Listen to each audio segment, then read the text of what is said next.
First, what I want to do is thank Andres for a great conference. Let's give Andres a big round of applause.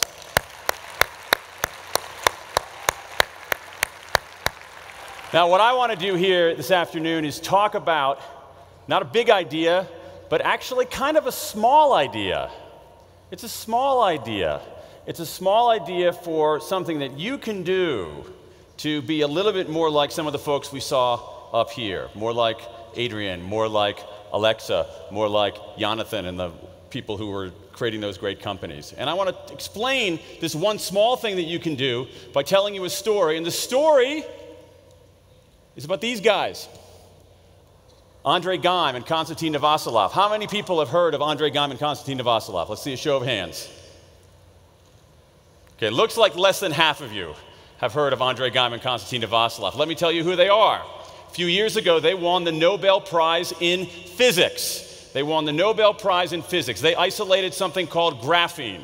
Graphene is a substance that is 1 atom thick. 1 atom thick. And has 70 times the strength of steel. It sounds like something out of Harry Potter. It sounds almost fantastical. It's a huge breakthrough in material science. Here's what one of their colleagues said. If scaled up to the thickness of a plastic refrigerator wrap, a sheet of graphene stretched over a coffee cup would support the weight of a truck bearing down on a pencil point. Huge breakthrough in material science, one of the biggest breakthroughs in that science in the last 50 years. So here's my question. How did they do that? How did they do that? To answer that question, I want to talk about artists. I want to talk about artists. Let me see a show of hands here for a moment. Anybody here have an iPad? Okay. How many people knew 4 years ago that you were missing an iPad?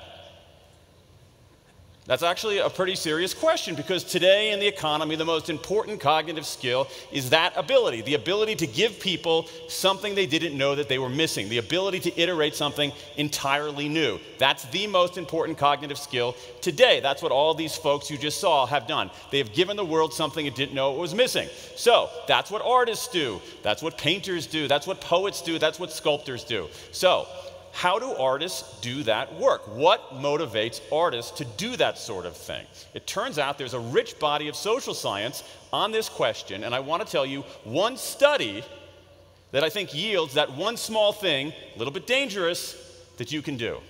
It's a study led by a woman named Teresa Amabile at Harvard Business School. Here's what she and her colleagues did. They gathered a bunch of artists, 23 artists. They had these artists randomly select 10 of their commissioned works and 10 of their non-commissioned works. 10 of their commissioned works, 10 of their non-commissioned works. All right, that's 20 works of art, 23 artists, 460 works of art in all.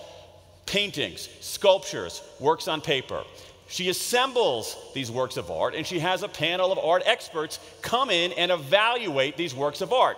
They don't know where these works of art have come from. She brings in this panel, says, evaluate these works of art. Here's what she says. Our results were quite startling.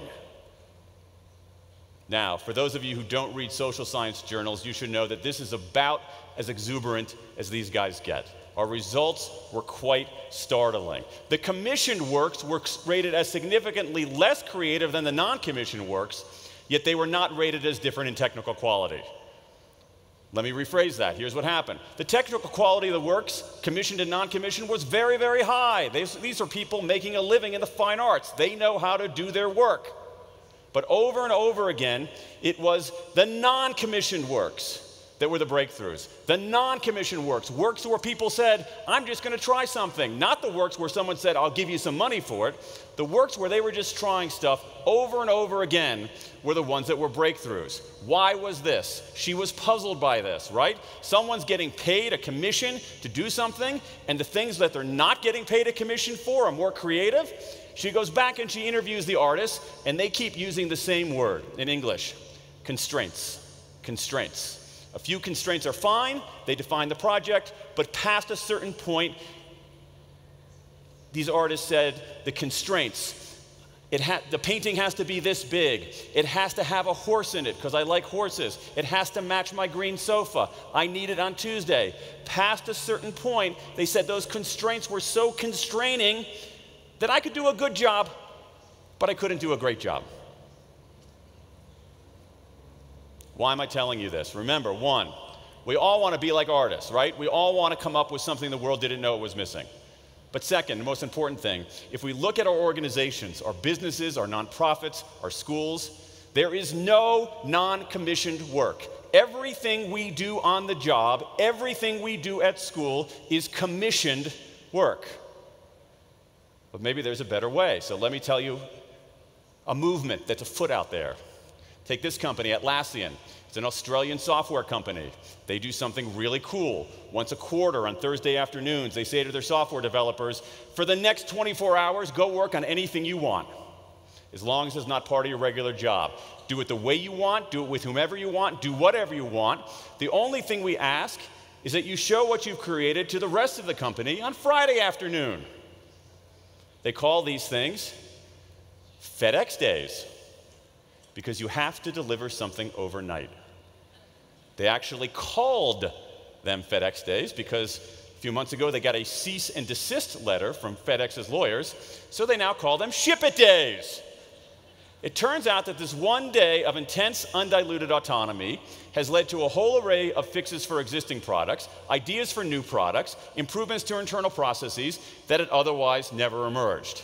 Another example, this company, Intuit, big American software maker. They have a challenge. Right, for a long time, or at least in the last 5 years, they sold their software as something that could be downloaded and executed on desktops and on laptops. That all worked really well, but you know what? Suddenly their customers said, I would like your software on my Android phone. I would like your software on my mobile device. I would like your software on my iPad. Now they got to make this very complex, millions and millions of lines of software available on mobile devices. Good news for Intuit is this. Since its inception, Intuit for its engineers had something called 10% time, where people can spend 10% of their time working on whatever they want. Now, this sounds all kind of hippie, groovy, kind of follow your bliss. But this is not. It's very strategic. It's very hard-headed, because the companies that do this do not sign away the intellectual property rights to what's created on that 10% time. Let me show you what the head of innovation at Intuit told me. He says, after our CEO declared mobile was key to our strategy, none of our business units were able to change direction quickly, but our employees using 10% time created 7 mobile apps before any other formally funded mobile project even got started. Another example. You can applaud Intuit, sure, why not? Here's another example. Columbia Credit Union in Vancouver. There's a woman there named Jen Scheffner. She's a young woman, 28 years old. She runs a 6-person customer service department at a credit union. She says to her boss, boss, I would like to have a FedEx Day for my team. Her boss says, no. So Jen does something else.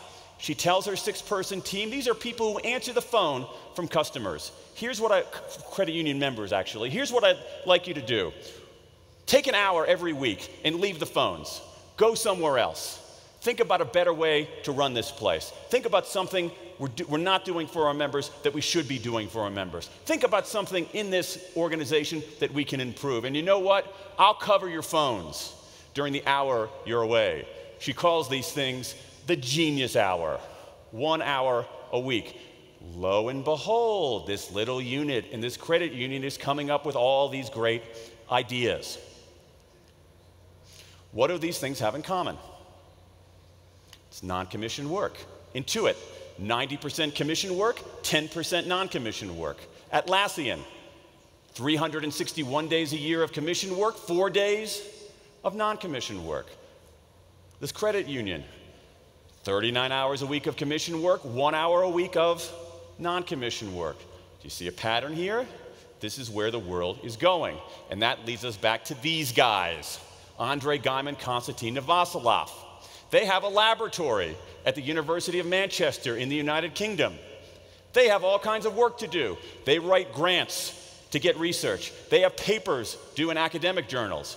But at this laboratory, they take a few hours every week for something that they call Friday evening experiments, to work on stuff they're interested in, they're just curious about. Here are the rules of Friday evening experiments. 1, It can't be anything that you have funding for. 2, it can't be anything where you have a paper due. 3, according to Novoselov, you're allowed to do whatever you want as long as it's not boring.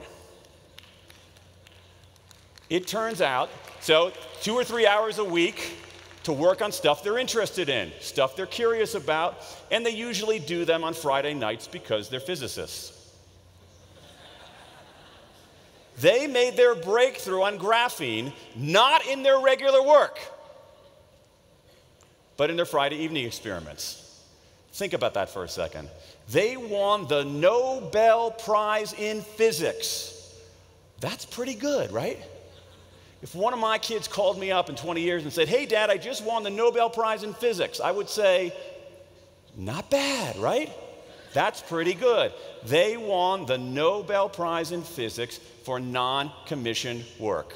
Non-commissioned work. So here is my message to you as we close out this conference. If you want to have dangerous ideas, if you want to be like the wonderful people we've seen out here, carve out some time for non-commissioned work. That is where the world is going. That's how people create. If you want people to create, if you want yourself to create, people do that in conditions of autonomy. They do that in conditions where they're free of most constraints. So, if you're running a company, if you're at a company, try a Fedex Day. If you're in a school, ask your students to do some Friday evening experiments. I'll bet they'll blow you away. If you, on your own, in the course of your week, want to do a little bit better, you know what? Give yourself a genius hour. Carve out some time for non-commissioned work. Carve out some time for non-commissioned work. Let me summarize. I can summarize this concept in 2 words in English. Let go. Let go. But since this is the week of Twitter's IPO, I want to summarize it in a tweet. So ladies and gentlemen, get out your phones so you can tweet this. You ready? The future will be non-commissioned. Thanks.